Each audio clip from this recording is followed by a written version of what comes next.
Next topic వెళ్దాం. Next topic ఏంటంటే ఇప్పుడు ఆంధ్రప్రదేశ్లో హాట్ టాపిక్గా కల్తీ లిక్కర్ కేసు ఉంది. సో ఇది చంద్రబాబు ప్రభుత్వానికి మచ్చలా మిగలబోతోందా? ఎందుకంటే ఇంతకాలం లిక్కర్ స్కామ్ అంటూ జగన్ ప్రభుత్వం పైన ఆరోపణలు చేశారు. ఏపీ లిక్కర్ స్కామ్లో వైసీపీ కీలక నేతలందరూ అరెస్ట్ అయ్యారు చాలా వరకు. కానీ ఇప్పుడు కల్తీ లిక్కర్ తయారు చేస్తూ టీడీపీ నేతలు దొరికారు. సో కల్తీ లిక్కర్ కేసు పొలిటికల్గా ఎలాంటి ఎఫెక్ట్ చూపించబోతుంది, ఈ అంశం పైన మాట్లాడదాం. ఎస్ నాగేశ్వర్ గారు, సో గతంలో వైసీపీ ప్రభుత్వం పైన లిక్కర్ స్కామ్ అంటూ మాట్లాడినటువంటి వాళ్ళు ఇవాళ టీడీపీలో ఉన్నటువంటి కొంతమంది నాయకులు ఏకంగా కల్తీ మద్యం తయారు చేస్తూ దొరికిపోయారు. సో ఇది టీడీపీ పార్టీ పైన, ప్రభుత్వం పైన, కూటమి ప్రభుత్వం పైన ఎంత ఎఫెక్ట్ చూపించే అవకాశం ఉంటుంది? డెఫినెట్గా ఇది చాలా పెద్ద సీరియస్ ఛాలెంజ్. ఒక కల్తీ మద్యం అనే కాంటెక్స్ట్లోనే చూడకూడదు. మీకు ఇటీవల ఏబిఎన్లో ఒక డిస్కషన్లో మాట్లాడుతూ జనసేన నాయకుడు శివశంకర్ అంటున్నాడు, మీరు క్షేత్రస్థాయికి వెళ్తే ప్రజలే మాట్లాడుకుంటున్నారు, మట్టిలో ఎవరెవరికి ఎంత వాటా వస్తుంది, గనుల్లో ఎవరికి ఎంతెంత వాటా వస్తుంది, అక్రమ క్వారీలలో ఎంతెంత వాటా వస్తుంది అని. సో అందువల్ల ఇసుక, మద్యము, రియల్ ఎస్టేట్ భూములు ఇలాంటి విషయంలో ఒకే తాను ముక్కలు చాలా చోట్ల కలిసే వ్యాపారాలు చేస్తుంటారు టీడీపీ వైసీపీ వాళ్ళు. ఇదంతా మనకు మ్యాక్రో లెవెల్. చంద్రబాబు నాయుడు, జగన్మోహన్ రెడ్డి, లోకేష్ జగన్మోహన్ రెడ్డి విమర్శించడం, పవన్ కళ్యాణ్ జగన్మోహన్ విమర్శించడం, ఇవన్నీ మ్యాక్రో లెవెల్ పాలిటిక్స్. రాజకీయాల్లో ఒకే తాను ముక్కలు. దానికి ఉదాహరణలు ఏంటంటే, ఈ పార్టీలో ఉన్నవాళ్ళు ఆ పార్టీలో చేరుతుంటారు, ఆ పార్టీలో ఉన్నవాళ్ళు ఈ పార్టీలో చేరుతుంటారు. ఇప్పుడు జగన్ ప్రభుత్వంలో మంత్రులుగా పనిచేసి టీడీపీ విమర్శలు ఎదుర్కొన్న వాళ్ళు ఇవాళ మీకు చంద్రబాబు నాయుడు ప్రభుత్వంలో మంత్రులుగా లేరా? మరి జగన్ ప్రభుత్వంలో మంత్రులుగా ఉంటారు, చంద్రబాబు నాయుడు ప్రభుత్వంలో కూడా వాళ్ళే మంత్రులుగా ఉంటారు. మరి వాళ్ళు వైసీపీలో ఉంటే దుర్మార్గులు, అవినీతి పరులు, దొంగలు, టీడీపీలో ఉంటే సర్వసంగ పరిత్యాగులు అవుతారా చెప్పండి? అవును. అందువల్ల రాజకీయాల్లో చంద్రబాబు నాయుడు వైసీపీలో చేరడు, జగన్మోహన్ రెడ్డి టీడీపీలో చేరడు. మిగతా వాళ్ళు ఎవరు ఎటన్నా చేరచ్చు కదా. మీరు వైసీపీ నుంచి సమయానికి రాజీనామా చేసి వచ్చిన వాళ్ళకు కూడా కూటమి టికెట్ ఇవ్వలేదా, మంత్రి పదవులు ఇవ్వలేదా? మన క్లారిటీ మన కళ్ళ ముందు కనబడుతున్నాయి కదా. ఇప్పటికీ ప్రక్రియ సాగుతోంది కదా. మీకు బాలినేని శ్రీనివాసరెడ్డి వైసీపీలో ఉంటే జగన్ బంధువు, అవినీతి పరుడు, దుర్మార్గుడు. ఇప్పుడు జనసేన నాయకుడైతే ఆయన మంచివాడవుతాడా? మీకు ఇలా రాజకీయ పార్టీలన్నీ ఒకే తాను ముక్కలు.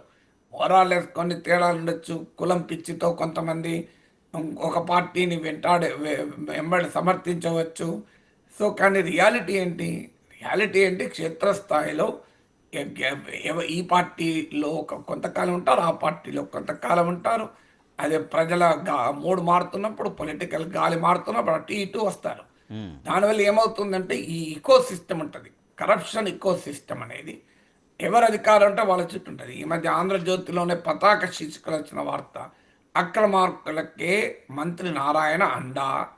మీకు వైసీపీ హయాంలో చక్రం తిప్పిన వాళ్ళే ఇప్పటికీ చక్రం తిప్పుతున్నారు. ఈ వార్తలు ఎన్నిసార్లు ఆంధ్రజ్యోతిలో వస్తాయి చూడండి. ఆంధ్రజ్యోతి ఎందుకంటే తెలుగుదేశం పార్టీ కూటమి పాలన పైన మోస్ట్ క్రెడిబుల్గా తీసుకోవాలి మనం. ఆంధ్రజ్యోతిలో వచ్చేటువంటి విమర్శనాత్మక కథనాలు అత్యధిక విశ్వసనీయత ఉంటుంది. ఎందుకంటే జగన్ను తీవ్రంగా విమర్శించే మీడియా కనుక. మీరు ఆంధ్రజ్యోతిలో చూడండి, మీకు కనబడతాయి. మీకు అప్పుడు అక్రమాలు చేసిన వాళ్ళు అలాగే కొనసాగుతున్నారు, మంత్రుల పేషీలలో కూడా కొనసాగుతున్నారు అని వార్తలు వస్తాయి. మరి వాట్ డస్ ఇట్ ఇండికేట్? అంటే క్షేత్రస్థాయిలోనే కాదు, రాష్ట్ర స్థాయిలో కూడా ఈ ధోరణి మనకు కనబడుతూనే ఉంటుంది కదా. అందువల్ల ఎందుకు వస్తుంది ఇది అంటే, మీకు ఇదే ఆంధ్రజ్యోతి డిస్కషన్లో జనసేన శివశంకరు, బీజేపీ నాగభూషణ్ ఒక మాట చెప్పారు. వాళ్ళు ఓపెన్గా అంటున్నారు ఎమ్మెల్యేలు, మేము 20 కోట్లు 30 కోట్లు ఖర్చు పెట్టాం, మళ్ళీ రికవర్ చేసుకోకూడదా? ఇది మొదటి ప్రశ్న. రెండవ ప్రశ్న ఏంటి, మళ్ళీ మాకు నెక్స్ట్ ఎలక్షన్లో టికెట్ ఇవ్వాలంటే డబ్బులు ఉన్నాయని అడుగుతారో అడగరా? మీరు నిధులు చెప్తారండి, మీరు కల్తీ మద్యం చేయొద్దు, మా భూ కబ్జాలు చేయొద్దు, మట్టిలో తినద్దు, గనుల్లో తినద్దు, మరి దేంట్లో తినద్దు. మరి నెక్స్ట్ ఎలక్షన్స్కు డబ్బులు ఎక్కడికి వస్తాయి? పెట్టిన పెట్టుబడి ఎట్లా రావాలి? నెక్స్ట్ ఎలక్షన్లో మళ్ళీ పెట్టుబడి ఎట్లా? మళ్ళీ ఎన్నికలు వచ్చినప్పుడు ఏమడుగుతారు, ఎన్ని కోట్లు ఖర్చు పెట్టగలవు చెప్పు అంటారు కదా. ఖర్చు పెట్టగలగడమే గీట్రాయిగా టికెట్ ఇస్తున్నారా లేదా? జనసేన శివశంకర్ అంటారు, అసలు వైసీపీ వాళ్ళు ఏ రకంగా ఉన్నారో మనం అదే రకంగా ఉన్నాం కదా అంటాడు ఆయన ఓపెన్గా. డబ్బు ఆధారంగా టికెట్లు ఇస్తున్న రాజకీయ పార్టీలు తరతమ తేడాలు లేకుండా చెప్తారు. తమ కూటమి పార్టీలతో సహా వైసీపీ ఏం పని చేస్తుందో మనం అదే పని చేస్తున్నాం. డబ్బు ఉన్నోడికే టికెట్లు ఇస్తున్నాం. మరి డబ్బు ఉన్న టికెట్లు ఇస్తే డబ్బు సందర్భాలు ఖర్చు పెట్టుకుంటారా? ఎవరెవరో 2,000 కోట్లు 3,000 కోట్లు 4,000 కోట్లు ఉన్న వాళ్ళు రాజకీయంగా క్రేజ్తో పెట్టుకుంటే పెట్టుకోవచ్చు, కానీ రైట్. సాధారణంగా పెట్టుకోలేరు కదా. అందువల్ల ఏం చేయాలి వాళ్ళు? మరి మీరు డబ్బులు ఉన్న వాళ్ళకి టికెట్లు ఇస్తున్నారు, డబ్బులు ఉన్నాయా లేవా అని అడిగి టికెట్లు ఇస్తున్నారు, కోట్లు వాళ్ళు ఖర్చు పెడుతున్నారు, పెట్టిన తర్వాత వాళ్ళు సంపాదించుకుంటారు. ఇందులో ఏ రాజకీయ పార్టీ అతీతం చెప్పండి? టీడీపీ అతీతమా, వైసీపీ అతీతమా, ఇంకో పార్టీ అతీతమా? తరతమ తేడాలు ఉండొచ్చేమో, కానీ ఎవరైనా డబ్బులు ఖర్చు పెట్టి ఎన్నికలు గెలుస్తున్నారు. మరి వాళ్ళు ఎలా సంపాదించుకోవాలి? మరి ఇప్పుడు 25 కోట్లు 30 కోట్లు నేను చెప్పేది కాదు, ఈ ఎస్టిమేషన్ జనసేన నాయకుడు శివశంకర్ చెప్పిన ఎస్టిమేషన్, బీజేపీ నాయకుడు నాగభూషణ్ చెప్పిన ఎస్టిమేషన్. వాళ్ళు కూడా సొంత ఎస్టిమేషన్ కాదు, వాళ్ళకు కూడా ఎమ్మెల్యేలు చెప్పారట మేము ఇంత ఖర్చు పెట్టామని. ఇప్పుడు 25-30 కోట్లు ఖర్చు పెట్టాక మరి వాళ్ళు నెక్స్ట్ ఎలక్షన్లో మళ్ళీ 30 కోట్లు అంటే పెట్టిన ఖర్చు పెట్టాల్సిన ఖర్చు 60 కోట్లు అవుతుంది. అదనంగా వాళ్ళ సొంత లాభం కూడా కొంత చూసుకుంటారు కదా.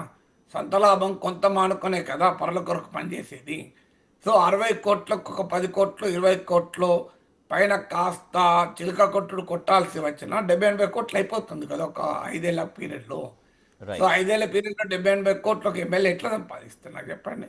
మద్యంలో కల్తీ లేకుండా సంపాదించగలుగుతాడా? ప్రాక్టికల్గా సాధ్యమా? మీకు భూములు ఆక్రమించకుండా సంపాదించగలుగుతారా ప్రభుత్వ భూముల్ని? లేదు, ఇసుక అక్రమంగా రవాణా చేయకుండా సంపాదించగలుగుతాడా? ఖనిజ నిక్షేపాలను కొల్లగొట్టకుండా, భూగర్భాన్ని కొల్లగొట్టకుండా సంపాదించగలుగుతారా? ఎడగ సంపాదిస్తారండి. సొంతగా పరిశ్రమలు పెట్టో సొంత వ్యాపారాలు చేసి సంపాదించింది ఎవరు తగలేసుకోరు కదా. ఆస్తులు తగలేసుకున్న నాయకులు ఉండొచ్చు, అందరు నాయకులు మనం అలా చెప్పలేము. ఇప్పుడు మీకు బుచ్చయ్య చౌదరి లాంటి నాయకుడు ఉన్నాడు రాజమండ్రిలో, తెలుగుదేశంలో చాలా సీనియర్ నాయకుడు. ఆయన ఇప్పుడు 30-40 ఏళ్ల క్రితం కూడా వాళ్ళ కుటుంబం ఇన్కమ్ ట్యాక్స్ కట్టేది, 50 ఏళ్ల క్రితం కూడా. అలాంటి కుటుంబం మొత్తం ఆయన తన ఆస్తులు కరగబెట్టి రాజకీయాల్లో ఉన్నాడు పాప ఇప్పటికీ కూడా.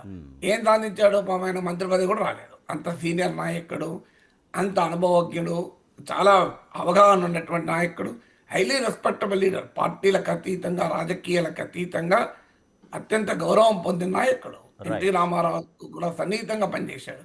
ఏం తెలుగుదేశంలో మంత్రి కాగలిగిందా? సో ఏమైంది? సొంత పైసలు ఖర్చు పెట్టుకొని రాజకీయాలు చేశాడు కదా. తెలుగుదేశంలో కూడా చాలా మంది ఉన్నారు, సొంతగా డబ్బులు ఖర్చు పెట్టుకొని రాజకీయం చేసే వాళ్ళు చాలా మంది ఉన్నారు, కానీ వాళ్ళకి ఏం గుర్తింపు వస్తలేదు కదా. పవర్ బ్రోకర్లకి గుర్తింపు వచ్చేది కదా. సో 5 ఏళ్ళు వెలుగుతారు. 2014 నుంచి 19 జగన్మోహన్ రెడ్డి అధికారంలోకి రావడంతోనే అదృష్టమవుతారు. 5 ఏళ్ళు తమ వ్యాపారాలు చేసుకుంటారు. సరిగ్గా మళ్ళీ ఎన్నికలకు ముందు మళ్ళీ ప్రత్యక్షమవుతారు. నేను పేర్లు చెప్పడం బాగుండదు, కానీ అందరికి తెలియదా ఇది?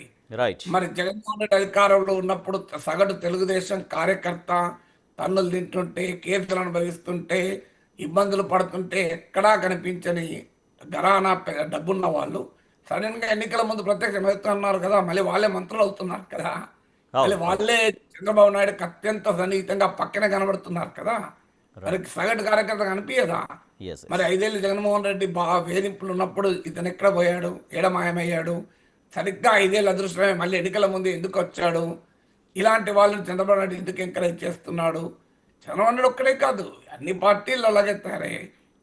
రాజకీయాల్లో జెండాలు మోసిన వారికి, ఎజెండాలను ప్రచారం చేసిన వాళ్ళకి ఏం గుర్తింపు లేదు.